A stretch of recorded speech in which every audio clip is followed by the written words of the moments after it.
It makes me think straight away of the question, well, are there patterns? And I'm sure you'll be able to elucidate that there probably are. And if so, how accurate are they?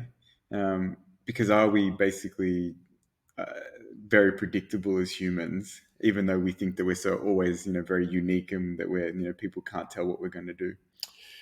I think the answer to it is there are absolutely patterns. And if I think about applications in the health area, one of the things that we built was a pattern of Australian neighbourhoods, which we called segments of Australia.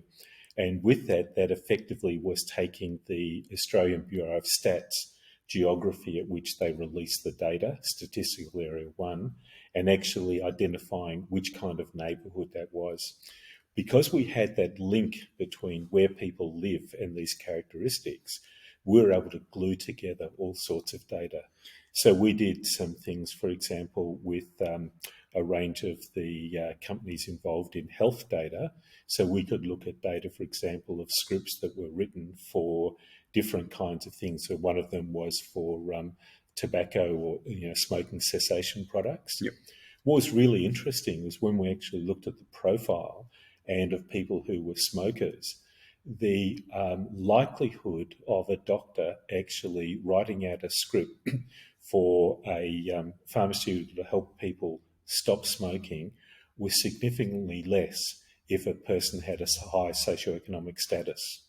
And why is that? What did you glean from the information that came out of that? That maybe the doctors were more comfortable bossing around people who they felt didn't have that level of articulation or education, but that they were more intimidated by professional people. It's an interesting discussion that you had on that, because it starts to get into the area of how decision making within the healthcare setting, and particularly one of the topics that Jack and I are really interested in is the biases that experts have. And obviously, physicians and medical people would be considered experts maybe in the area, and how over time we actually increase the number of biases that we have rather than reduce them. And so decision making generally at times, and our predictive capability often gets worse as we get more experienced, which you would hope that it was the other way around, but the evidence suggests otherwise.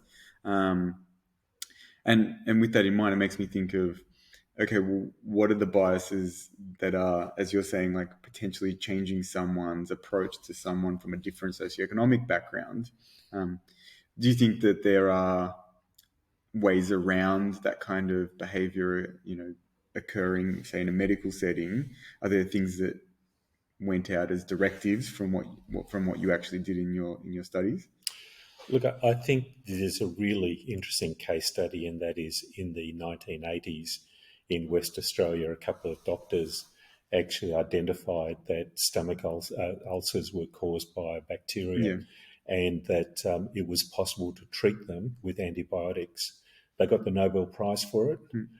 30 years after they got the Nobel Prize, 50% of people who are presenting for the stomach ulcers were not being prescribed their treatment.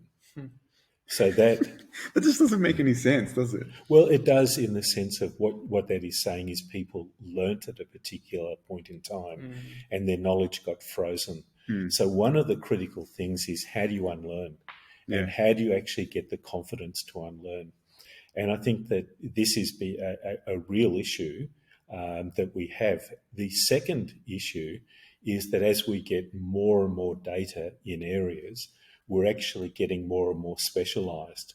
And so you get tunnel vision, and you're less likely to see the whole person, the whole issue, because you are so focused on a sub-area, particular thing. Well, that seems to be a really big problem with specialisation across different domains, even whether it's just dealing with one individual or even within that individual.